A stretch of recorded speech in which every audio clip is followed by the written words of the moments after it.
about this important subject with you today. And I'm actually calling in from Seattle, Washington. So I know that we have a couple of other people from out of state as well. So we want to welcome you, but really our goal today is to support schools in Montana with taking a look at how to do both profitable and healthy fundraisers. It really is a matter of putting kids' health first.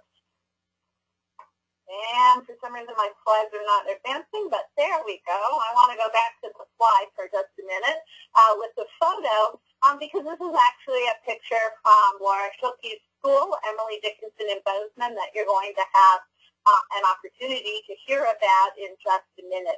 But the goal of putting kids' health first is to maximize every opportunity to make sure that children in Montana and across the country are fit, healthy, and ready to succeed at school. The way the seminar is going to work today is that I'm going to talk first. I'm going to make some general remarks, kind of picture in terms of what fundraising looks like in schools and how to make it healthy. And then the best part of today's webinar really is the two other presenters who are going to talk about very specific and successful programs in Montana. Both of them centered in Bozeman. I'm going to give a few examples from Billings, and we really hope that when you leave today, what you have are some new ideas, some thoughts about how to go about healthy fundraising, and also some new resources.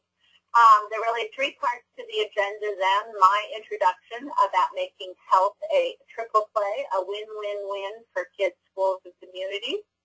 Laura's example is going to be about putting the fund into a fun run, about using physical activity to raise money. And Aubree's presentation is going to be about keeping it local, looking to Montana-made products for fundraising. So to get us started again, my piece really is just to set the stage for those two other presentations. And the first question that we might ask ourselves is, why do we need healthy fundraising?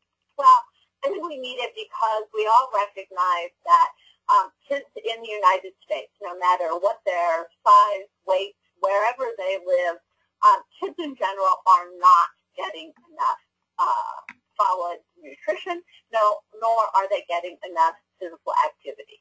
So really what all children need are more nutrient-rich foods, so they can close some of the nutrient gaps that make them undernourished, and they also need the opportunity to be more active. Although we hear a lot about childhood obesity, and certainly that is a concern, there are many other children who aren't necessarily overweight, who aren't getting the nutrients they need, nor are they being active enough. Just want to point out to you that both these photos demonstrate fundraisers from different parts of the country. The one on the left is a Maine school that has a school garden, raises food during the summer and sells it at farmers market. And on the right, picture from a field day in a school in Mississippi that uses the opportunity to raise funds for their school. So when I say healthy win-win, what I really mean win-win-win is that I mean that a healthy fundraiser is one where kids get the nutrient-rich foods and the physical activity they need, where schools get the dollars they need for special programs, events, and even for operating funds, and where communities get to see healthy choices in action. I don't want to spend a lot of time on it because I think it's a reality that we all recognize these days, and that's that fundraisers are essential to schools. So our entire program today is built on the premise that it isn't just special events or special projects like band uniforms anymore, but a lot of fundraising that goes on in schools is essential to provide books, computers, the day-to-day needs of schools and children for learning. So I think it's fair to start out with a question. So what's wrong with cookie dough, gigantic chocolate bars, and caramel popcorn as a way to raise money? And I don't actually see anything personally wrong with cookie dough. I like to make chocolate chip cookies myself, and I do like chocolate. The problem, I think, is twofold. One is the gigantic chocolate bars. Rarely do any of us need a gigantic chocolate bar. But the fact of the matter is most people have plenty of access to cookies, to candy, and to other nutrient-poor foods already. And many children have too much access to those foods, so they're not getting the nutrient-rich foods they need. Also, when we sell these at school or for any other event, they do not provide the positive example to families about how healthful foods can be delicious, as well as nutritious, and how they can fit into an overall healthy eating style. So it isn't that those other things are bad foods, it's that what we're really looking for are positive examples to share with kids and with families, and to provide alternative ideas for snacks and treats and those kinds of things. The other point about many typical fundraisers is that they take dollars out of state, out of communities, and a lot of times a significant part of the items that are sold, the profits from those go out of state, and not always do schools get the maximum benefit. So what is a healthy fundraiser? I think that's also a fair question to ask. There is no precise definition that I could find. People define it how they would like to. For the purposes of this webinar, I'm defining a healthy fundraiser as something that does not sell nutrient-poor foods or beverages, so one that does not sell cookie dough or gigantic chocolate bars. One that promotes healthy lifestyles, behaviors to kids and families. One also that, as much as possible, supports local businesses in order to keep the money in state. And then, of course, in looking for effective fundraisers, we want to make sure that it raises those critical dollars for school. So I'm really saying here that there isn't one size fits all when you're wanting to move away from a nutrient-poor fundraiser. But it's one where you have to think about how does the product or the item match your school's goals. So wrapping paper, the benefit is it's certainly not a nutrient-poor food or beverage, and it does raise money, but it really doesn't promote any healthy behaviors, and most of the money goes out of state.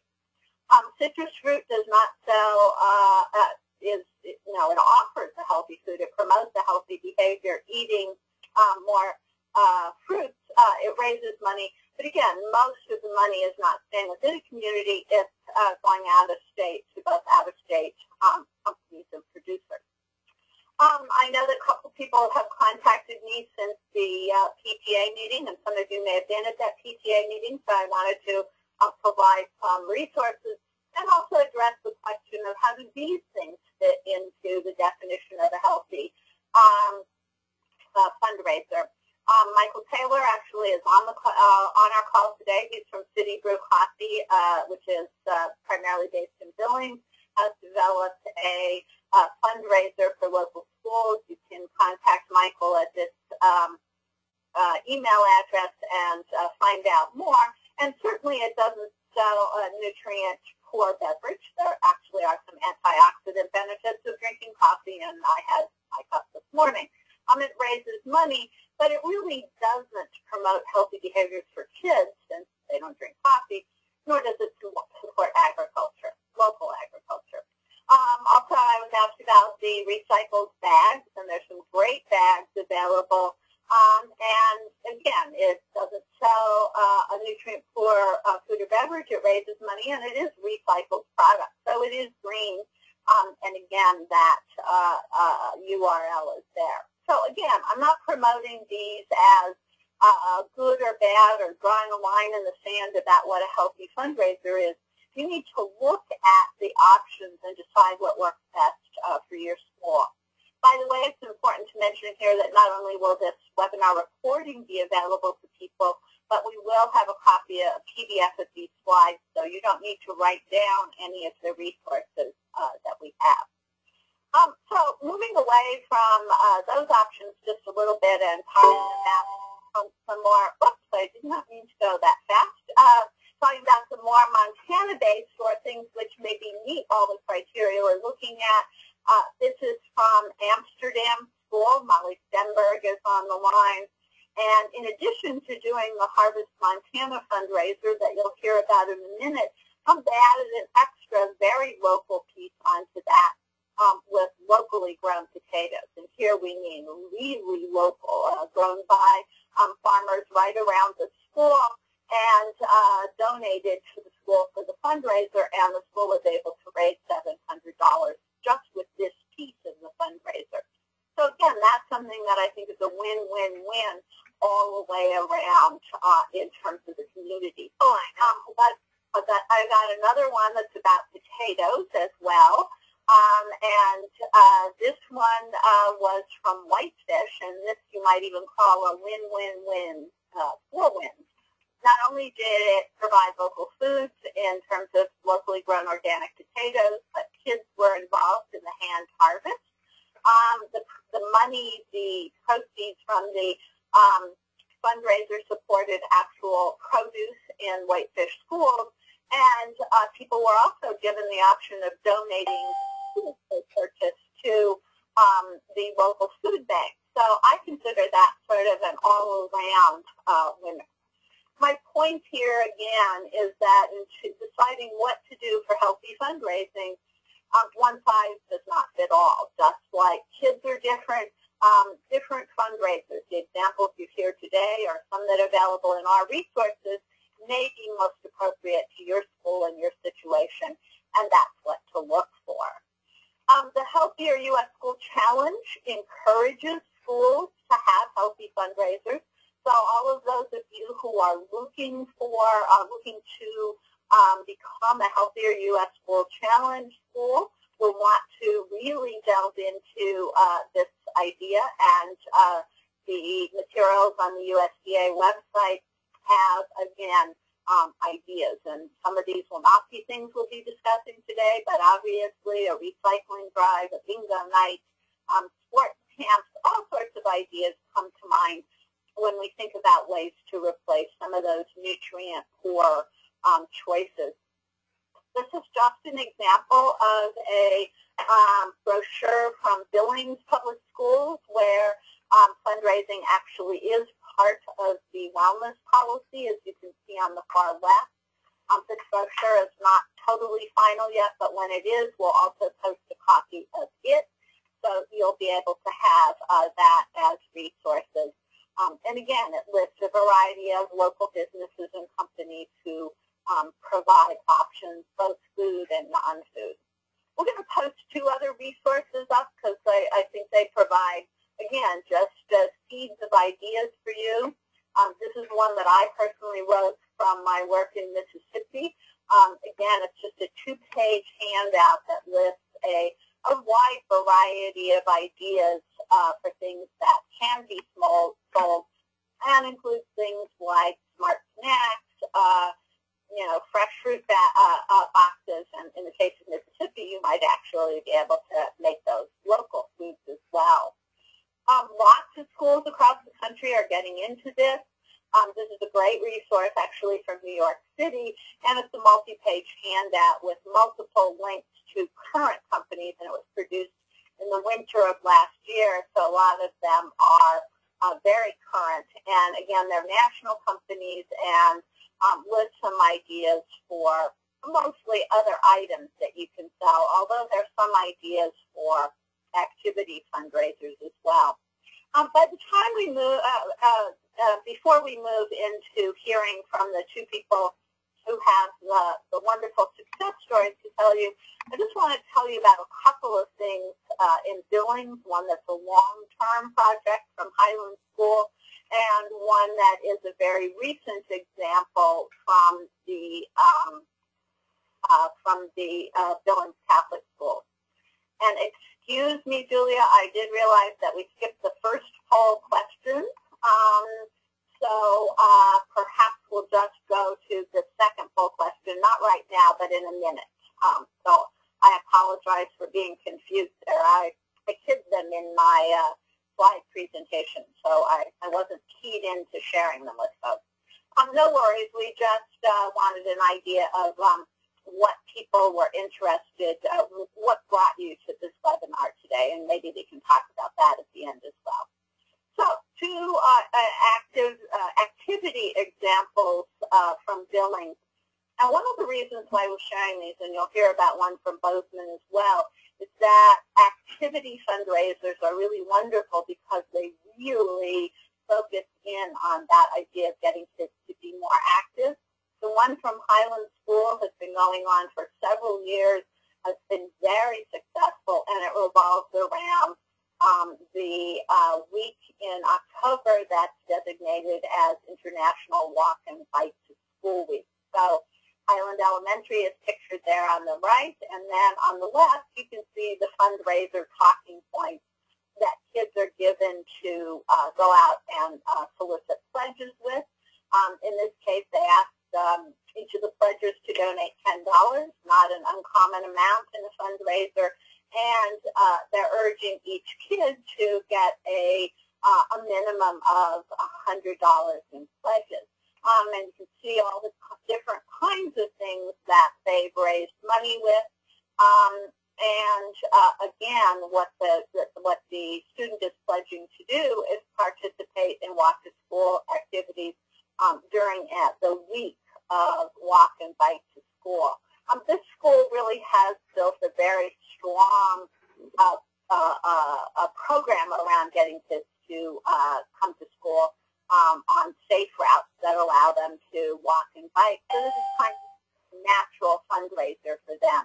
What you see here is just an example of the participation prizes that they offer. So they offer different prizes for kids who participate on each of the days, and you can see that several of them relate to walking and biking safely, like a safety light. You can see that there are some bigger prizes at the end, and typically that is how an activity fundraiser works, and you'll hear more about that from Laura. In other words, small little prizes and then the opportunity to win a bigger prize, and trying to focus a lot of those around physical activity.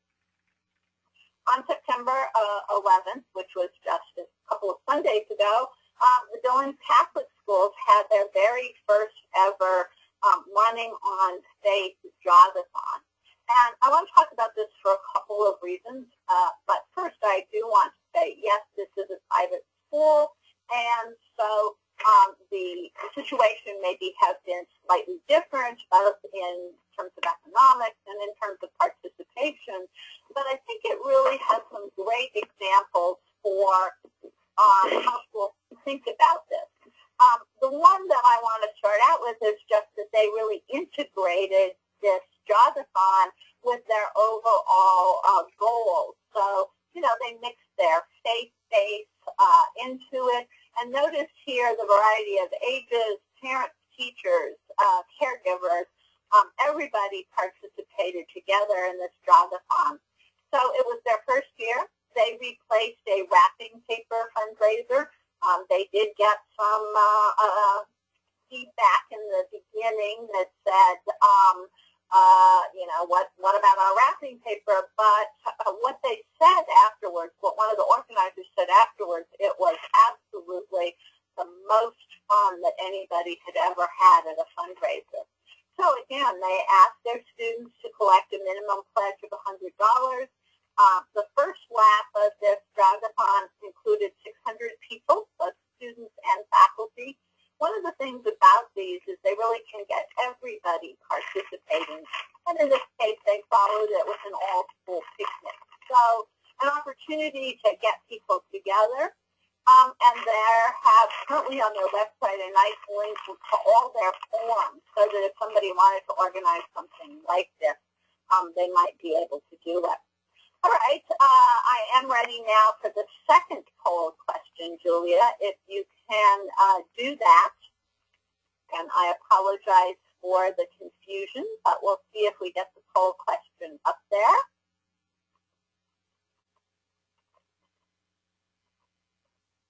Poll question is going to ask you to guess, if you can, how much this fundraiser was able to raise. And again, this wasn't for just one of the Catholic schools in Billings, it was for the overall school.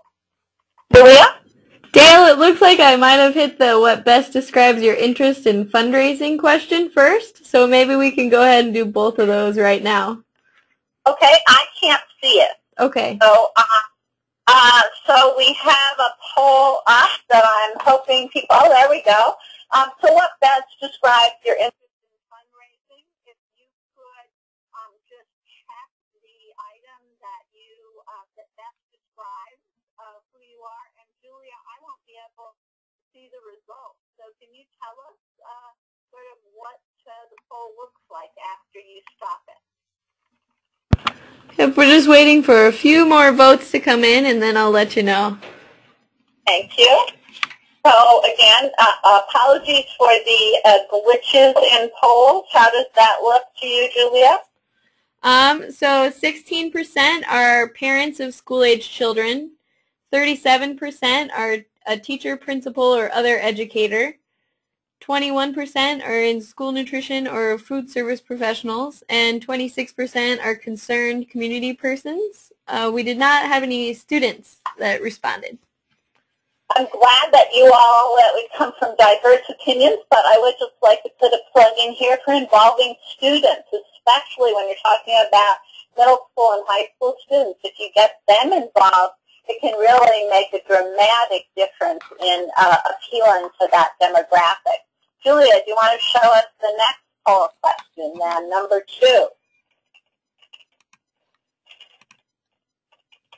So this one asks you to guess how much money the Billings Catholic Schools Jogathon made. Remembering again, one-day event.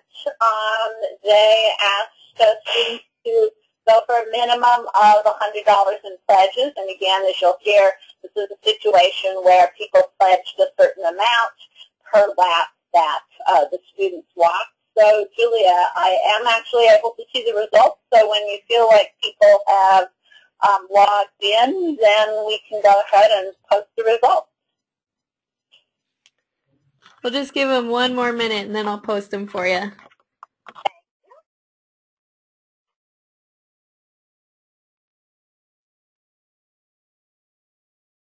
I have to say that you are mostly all wrong, which is good news in this case because they made over $50,000.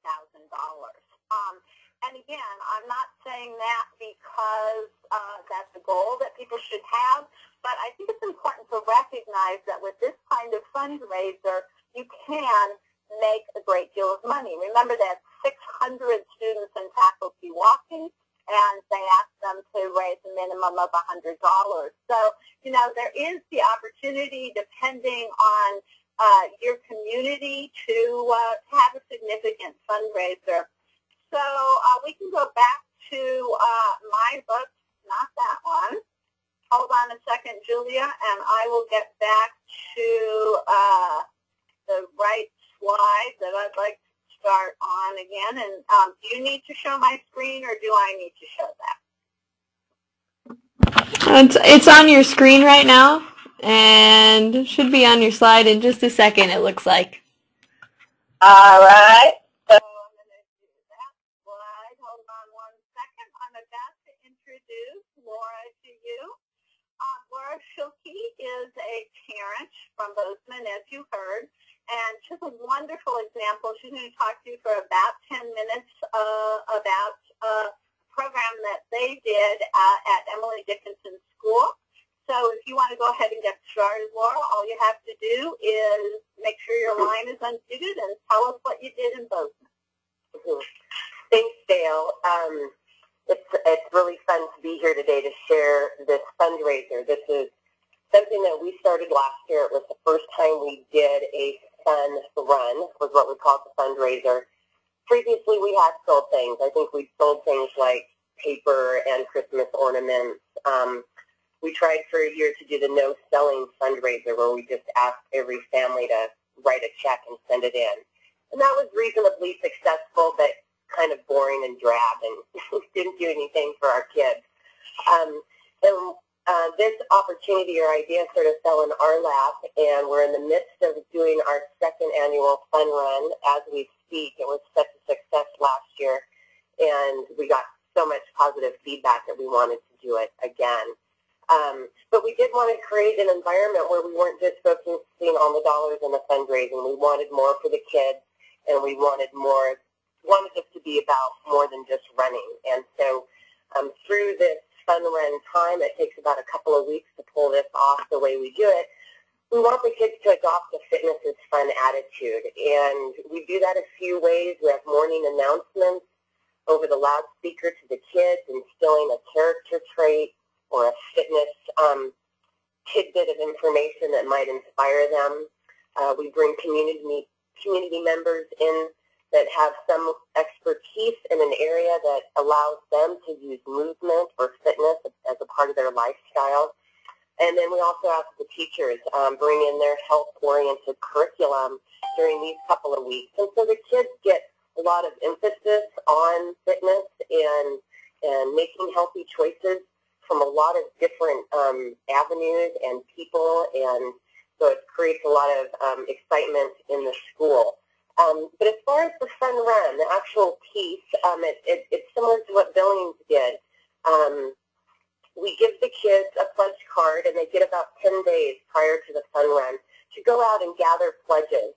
And what we say on the pledge card is that the kids have 30 minutes to run around a 100-meter track, and we will stop counting the laps at 35 laps.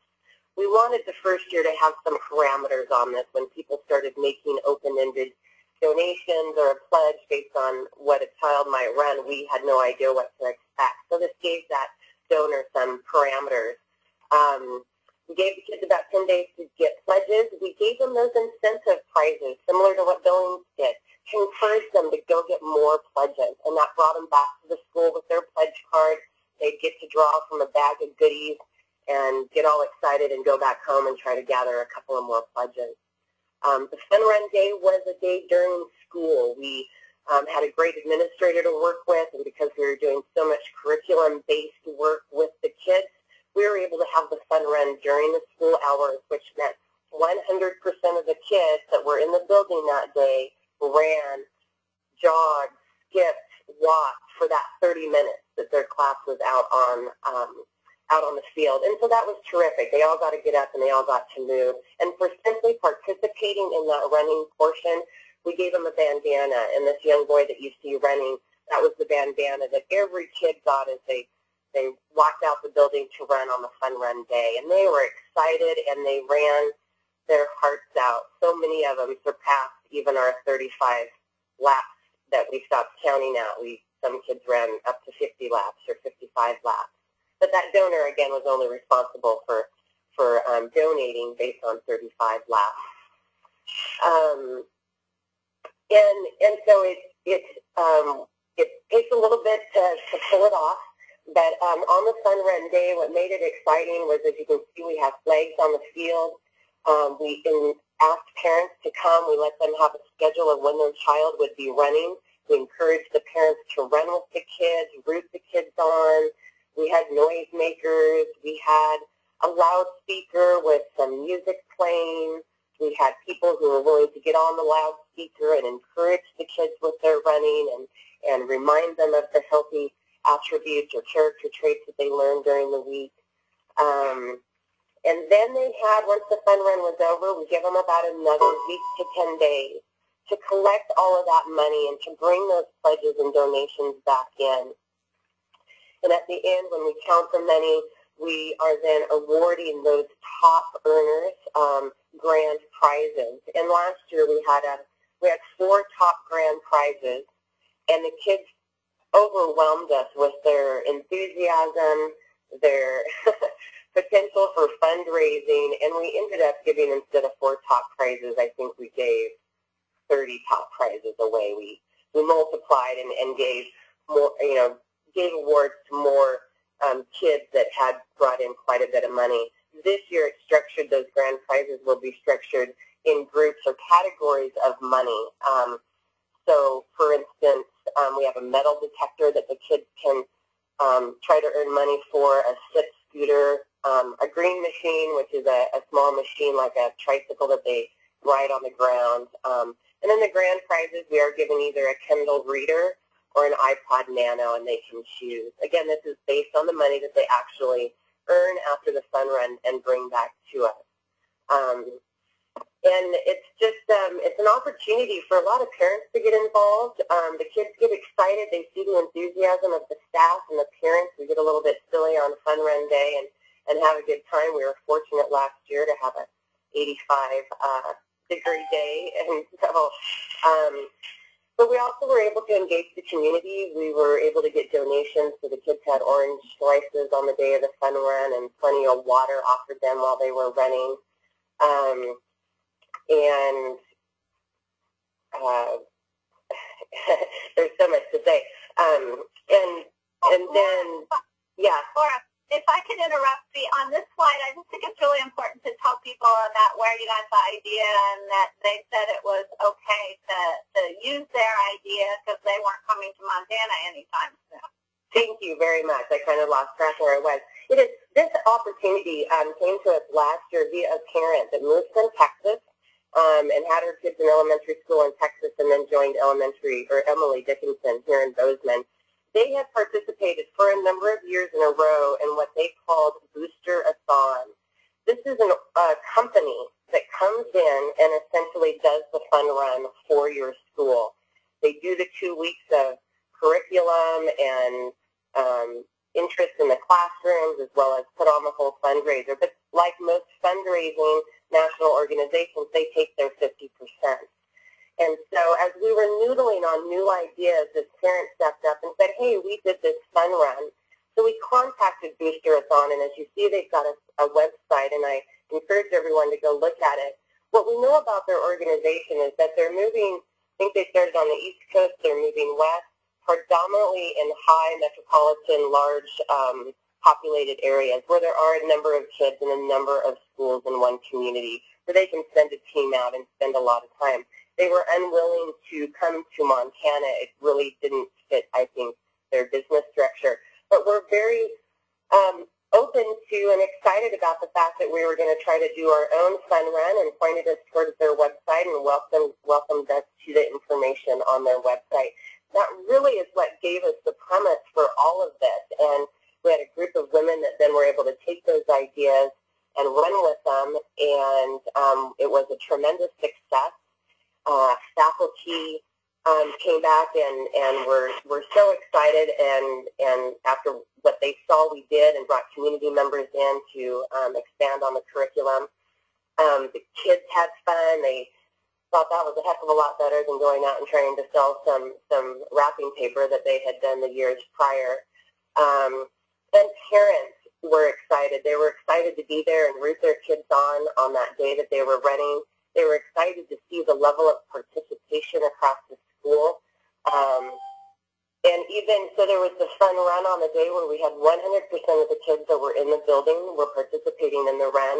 And as far as the fundraiser goes, we had the highest level of participation simply in the fundraising piece, like giving the pledges and bringing the money back, of any other fundraiser than we've ever done. And I could probably pretty easily say that 75% of the kids participated in getting those pledges and bringing us money back for the school.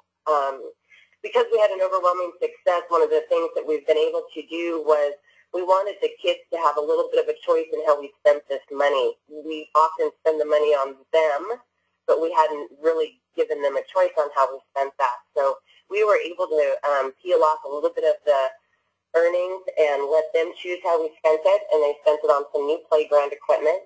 We also wanted them to give back or thank the communities that had supported them so much during this this fundraiser, and we wanted them to be a part of that process. So We had an all-school vote, and we narrowed down some categories of some local nonprofit organizations, and the kids were able to give a $1,500 check to Heart of the Valley, our local humane society here in the Gallatin Valley.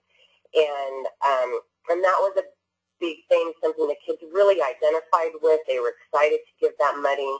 They learned that they were able to cover all the cost of food, I think, for 1 month for all the cats and dogs in the facility. And so as you can see, we were really able to tie in a lot of different ideas to turn this into something more than fundraising and more than just running.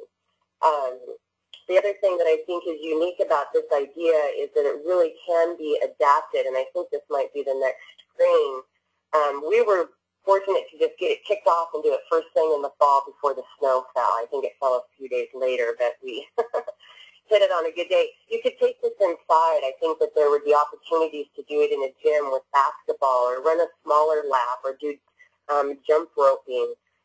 You really could, I think, tweak it based on the size of the community, when it really fit well within your time frame of the school year, and then work with that curriculum, whether it be parents that come in and talk to the kids about something new, or your teachers increasing the curriculum during that time, or if you have the opportunity to draw in community members. We were able to bring in a dance instructor and a yoga instructor and a local outdoor education instructor, some snow and ski board instructors, and these people came in and gave brief presentations about their career, their lifestyle, how being active is a big part of their life and what it's been able to do for them. Maybe they showed them a stretch or an exercise or something they could take home and do on their own. And so we've had a tremendous support in the community now, and even getting more support as we've spread the word. We were the first school in our valley to do this last year. There was one that took the idea, our brand new elementary school Highlight, who had a brand new parent organization. We did their first annual fun run last spring, and it was quite successful. And now, as I understand it, there's probably 8 to 10 elementary schools that are doing fun runs this fall in the Gallatin Valley that have picked up on the idea that we have shared this concept with. Laura, that's just such an inspiring story, and I think the photos that you sent really did share with folks the enthusiasm and how you got everybody involved.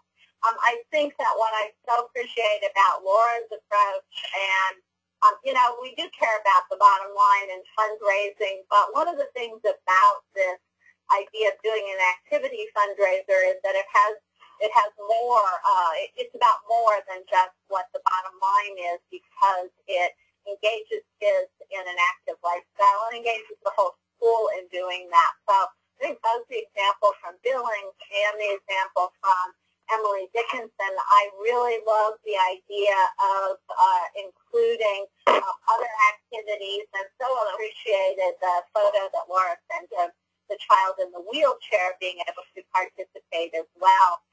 Now I'm just going to remind you that if you have a question, you can type it into the question box, and we will take those questions later on. Thank you, Laura.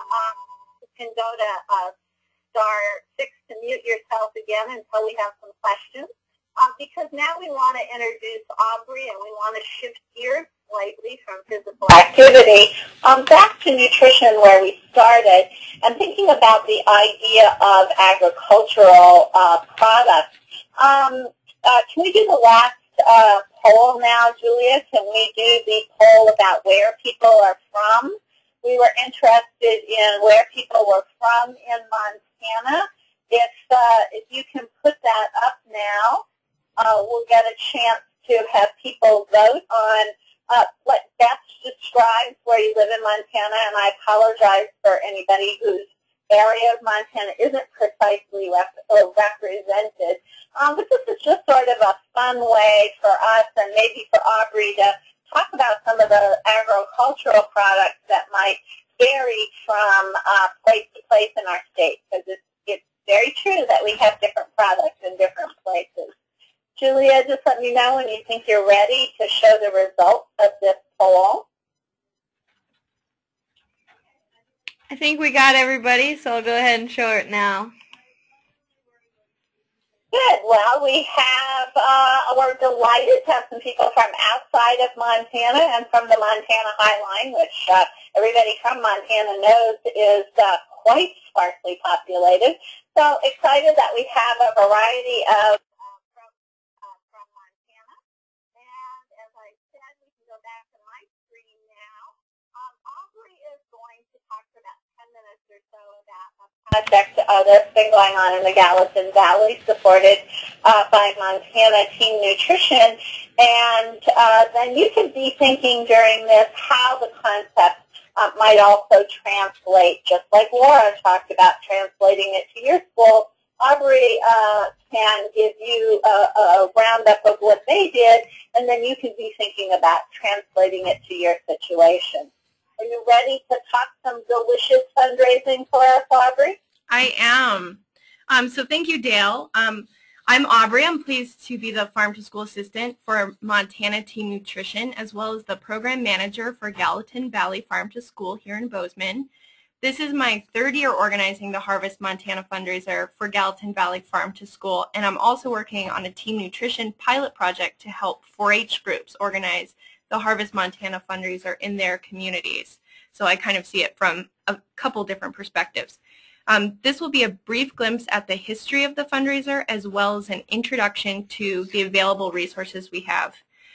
So the Harvest Montana fundraiser is an option for school fundraising that promotes healthy, made-in-Montana food and goods. This fundraiser is a perfect way to align school fundraising efforts with school wellness policies, promoting and supporting current efforts to help children form lifelong healthy habits. At the same time, this fundraiser promotes and supports local agriculture, which has a multitude of benefits for our local economies and communities. Finally, this fundraiser can help raise awareness of a school's farm-to-school programs or similar programs. Next slide, Dayle. Montana Team Nutrition functions as the education arm of the school meals program in Montana. We provide training and technical assistance centered on implementing student wellness through school-based programs like school meal programs, nutrition education, and physical activity. It is part of the Office of Public Instruction School Nutrition Programs and funded by the USDA. Resources for the Harvest Montana fundraiser, as well as our many other programs, can be found on the website shown on this screen. Next slide, Dayle. The foundation that makes this program both successful at raising money and supporting health and agriculture are the types of products included, and we really stress this. Montana Team Nutrition developed this program with the intent of providing a healthy and local school fundraising option.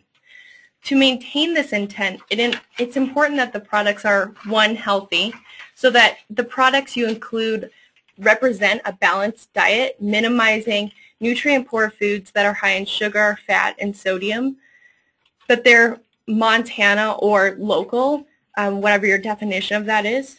Look for products that are grown in Montana, and then if they're processed products, they contain grown in Montana ingredients and are processed or made in Montana. And then finally, that they're food. This fundraiser is intended to support Montana agriculture and food producers. So some products like goat's milk lotion contain agricultural products like goat's milk or pumpkin puree, and are a great way of adding diversity to your lineup while maintaining the intent of the program.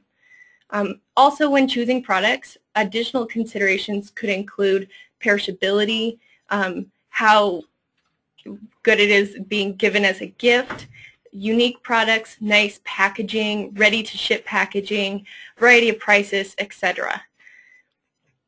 Next slide. This program was developed by Montana Team Nutrition staff in 2008 and modeled after the Idaho Preferred Fundraiser, which is a great one to look at if you're looking for other resources and examples. 2 Bozeman area schools participated in the first year pilot, and both schools felt it was successful and have continued to participate in the fundraiser each year. In 2009, Gallatin Valley Farm to School started organizing the Harvest Montana fundraiser for Bozeman area schools, expanding it to include 6 schools in 2009, 7 in 2010, and this fall we have 6 schools and 1 middle school club and 1 high school club participating. The fundraiser occurs in October and the kids sell for about 2 weeks. Products are delivered by the participating students the week before Thanksgiving so they can be enjoyed in the home or given as gifts during the holidays. Gallatin Valley Farm to School organizes a majority of the fundraiser, including the timeline, vendors and products, brochure and marketing materials, delivery, and creates tools for samples for tabulating orders, announcements, etc. And then the school parent organizations are responsible for picking sell dates, distributing order forms and brochures, hanging posters and setting up displays, gathering and tabulating orders, handling money, and making payments. So it's really a team effort. The sales have been pretty awesome. In 2008, total sales were about $18,000. It was over $37,000 in 2009 and almost $60,000 in 2010. The schools received 40% of this amount, which is a typical percentage for fundraising programs, and most schools reported meeting or surpassing their fundraising goal. Past fundraiser organizers for each school have enjoyed the healthy and local options and have collected positive feedback from both parents and school staff. Popular items are usually the lower priced ones, as you might imagine, including honey, jam, and granola, but we have received requests each year to include a variety of prices, including higher priced items such as handmade garden tools that are priced up to $50 a piece. This fall, the fundraiser includes a dozen vendors and 17 products. Most of our vendors participated in the past, and they love being a part of the fundraiser since it is a market for their products, gives their businesses great exposure, and is helping local schools. The students are excited about the fundraiser too. The top seller last year was a kindergarten student who sold $700 worth of Montana-made goods. I've heard that this kid is excited for this year too and has already been working on a sales pitch. Most schools do offer prizes to incentivize student participation in the fundraiser. These have included smoothie parties, extra recess time, and having the principal dress up in a funny costume for a day. This year and last year, Gallatin Valley Farm to School has offered grand prizes of ski passes for the top seller and 1 randomly selected student of all the participating schools. So these prizes really can dovetail with the wellness policies and the intent of the fundraiser. So this is an example of the products from the Gallatin Valley Farm to School Harvest Montana fundraiser. And you can see that there are many products and several different vendors.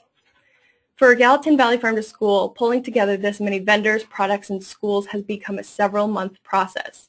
However, there are simple and effective ways of organizing this fundraiser in your community.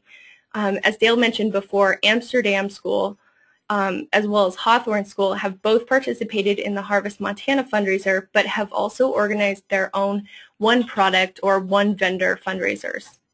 Hawthorne School worked with a local goat, dairy, and pork producer for a simple one-week fundraiser with limited product options. And as Dayle mentioned, other schools like Amsterdam School have been successful in selling local potatoes, which is a great way for these communities to celebrate their family farmers and their agricultural heritage, besides raising much-needed funds for their schools. So really this fundraiser should match with what your goals, needs, and realities are. I recommend starting simple and expanding, if you want to, from there. Next slide. There are many resources available for schools and groups that want to organize their own Harvest Montana fundraiser. Check out the website on this slide for a new how-to guide, which will be up in a couple days, past fundraiser reports, and brochure and order form templates. The newly created how-to guide lays out the fundraiser step by step and provides helpful tips from past school organizers. Montana Teen Nutrition staff are also available for technical assistance, and we look forward to hearing about your Harvest Montana fundraiser.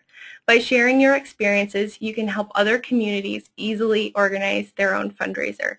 Just yesterday, I was contacted by someone in Kentucky who has copied this model, and this is their second year of doing it, and so we actually shared some great information. So please contact us if you have your success story or any helpful information. So I wish you the best of luck in your fundraising, and let us know if you have any questions.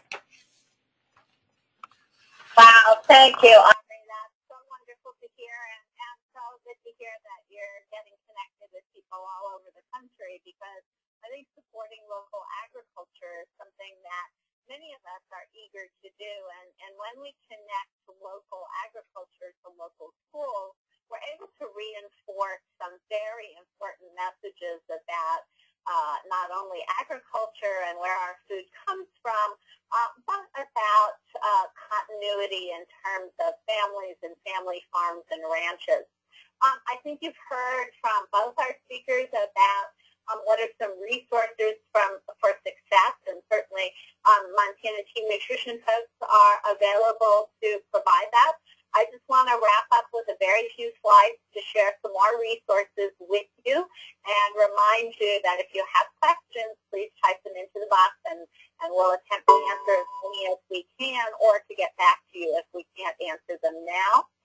This webinar was sponsored today by Montana Action for Healthy Kids, and there are 4 teams across the state in addition to the state team.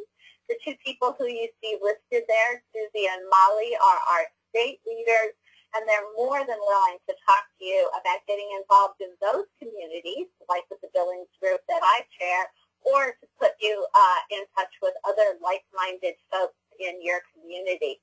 I also want to just reinforce what Aubree said about Montana Team Nutrition. We're really lucky in our state to have an incredibly successful and active team nutrition program. In addition to the links that Aubree provided at OPI, and team nutrition is part of OPI, there's some other things there, including we've talked a lot about student wellness and supporting policies that promote student wellness.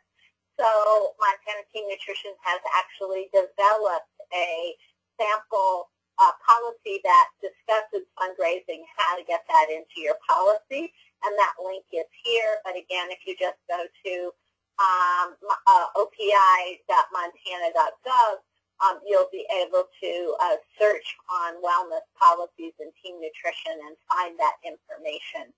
I want to remind you that a recording of this webinar, along with a PDF of the slides and the resources that we've discussed from other states, will all be posted, and everyone who was part of today's webinar will get that information from Julia Middleton at the Rural Health Institute, but also you can contact her if you have any questions.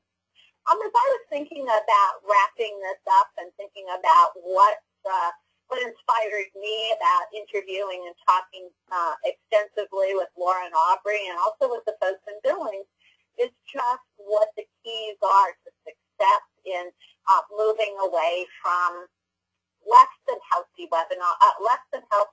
fundraisers to something that really is a win-win-win for students and schools and communities. And I think 3 words came to mind. One is excitement, just generating that excitement and fun. And Laura's example at Emily Dickinson was certainly an example of that. The second is creativity, and I think the work that Team Nutrition and Gallatin Valley Farms and Schools have really done is creatively look at marketing local foods and getting that information out to folks. And again, I really urge you to contact them as a resource. And the last is, I believe both of our other presenters mentioned teamwork, but it really does take a team of folks working on this issue, although not always a big team. It takes a champion. The fundraiser at the Billings Catholic School was really championed by a school nurse who's also a member of our Billings Action for Healthy Kids team, and she just said, hey, can we do something else beside our same old, and she got a small team of people together, and again, Laura talked about the teamwork in her folks. So we've really come to the end of the webinar today. We've been doing pretty well on time. And Julia, I'm not able to see, I did just see a comment. I don't see any questions. The comment was just from someone who said great info, and it looks like it gave her a number of ideas. So as we said, we wanted to plant the seeds and let your creativity and excitement and enthusiasm take over from there. I do not see any other questions at this time. Julia, is there anything I'm not seeing? Yes, I have a few questions on this end. First of all, could the presenters all remind us of the dollar amounts of funds raised through their fundraisers, please? Well, the fundraisers in Billings, the Jogathon raised approximately $50,000. The Walk to School fundraiser over the years has raised tens of thousands of dollars. I don't have a total number from them. And Aubree, you said that the total sales most recently were in the range of $60,000 total product sold. Yep, that's correct, and the schools received 40% of that. Okay, and Laura, if you're still on the line, would you like to share that? You'll have to make sure to unmute yourself. Sure. Last year we raised $47,000, which was way beyond any other fundraiser that we'd ever done before. I want to praise Laura for being not reticent, but for holding back that information, because so much of what they did was beyond the number. And I recognize people want the bottom line and are eager to have successful fundraisers. But what Emily Dickinson did and what the other schools have done is measured not just in the dollars they raised, but in the engagement and support for their communities and for wellness. Another question, Julia? Yes, how many students are enrolled in Highland? Highland School in Billings has about, I believe, in the range of 400 students.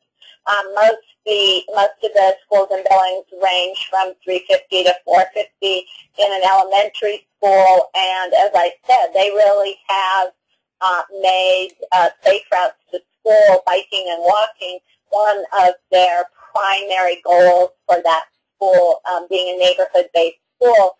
And so their fundraiser focusing on walking to school and walk to school week really dovetails with their overall goals for their students.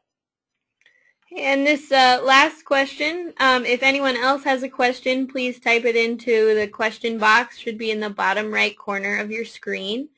But the last question is for Laura.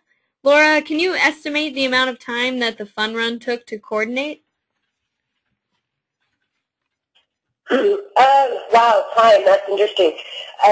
Let's put it this way, there was probably about 4 or 5 parents that came together that really were the key organizers. And last year, having worked from scratch, and really, even though we had this wonderful website to draw information from and one parent to gather information from, it took far more hours to do the first one than it has to do the second one. And so, boy, that's tough on hours. I spent maybe 3 or 4 hours working on gathering all of our community members to come in and speak. We had some people that have done internet research on the prizes that we wanted to give away to the kids. Because unfortunately, we do as best we can to buy that local, but things that we're giving away just certainly aren't made or manufactured here locally. And then there's just really a coordinator. The main volunteering is on that fun run day to pull it off. We really like to have a lot of parents out on the field to mark the bibs as the kids are running by and to cheer them on. And so a coordinator might spend a few hours getting that organized, and then we just add hope that every parent can come in and just pitch in a little bit on that fun run day. But you can, yeah. Yeah, I think that was an excellent answer to the question. I think it is very hard. People do want to know how much time it takes. I think one of the surprising things is who else you can sort of bring in to help on something like this. So, again, with that teamwork, spreads the amount of time around a little.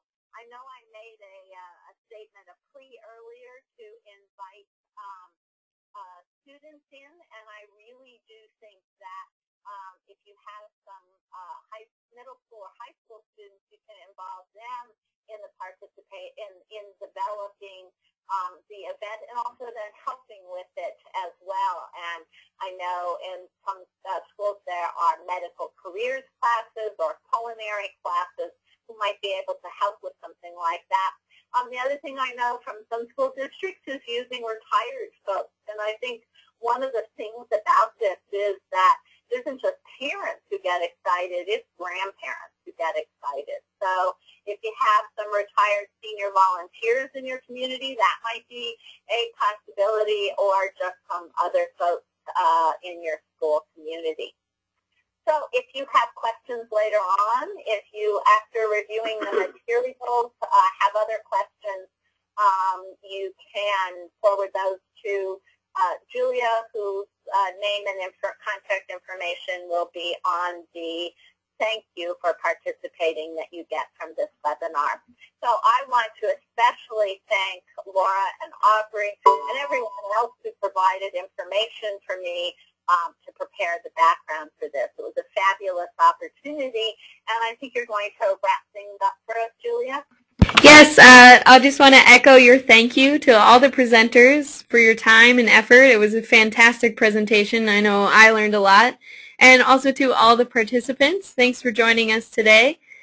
You will be receiving a link via email that is to the recording, the resources, anything you need, and it also has my contact information if you need to get a hold of me or ask any other questions of the presenters. And I think that's about it. So thanks for joining us, and have a great day.